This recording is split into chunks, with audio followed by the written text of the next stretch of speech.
Turning right now to campaign 2020 on this Friday, absentee ballots are causing problems in some states, leading to concerns about discarded ballots and potential legal challenges. Connecticut has expanded absentee ballots as a safe alternative during the pandemic. So what are election officials doing right now to make the process run as smoothly as possible? Channel 3 Eyewitness News reporter Mike Savino has been talking with election officials. He joins us right now from Wethersfield with more details. Mike? Yes, Mark, and if the August primary is any sign of what we can expect to see, voting officials are getting ready. We saw 60% of voters in that primary use the absentee ballot. Today, Governor Ned Lamont announced that he wants to give election officials some help counting those ballots, saying that they could, proposing that they can start counting them the Friday before the election. That will require legislative approval before that can happen.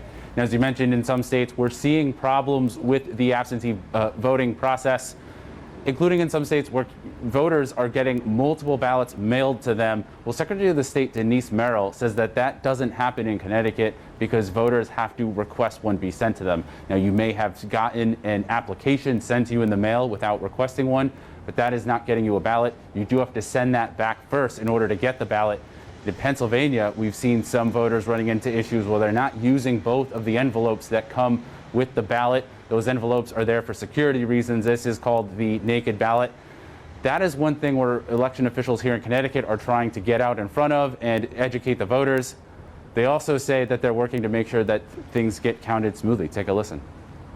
There are little steps you have to take or else your ballot will not be counted, but they're fairly simple and they are explained on the ballot. At least in this state, we should have a pretty good handle on what the outcome is going to be by the time people wake up on the day after the election.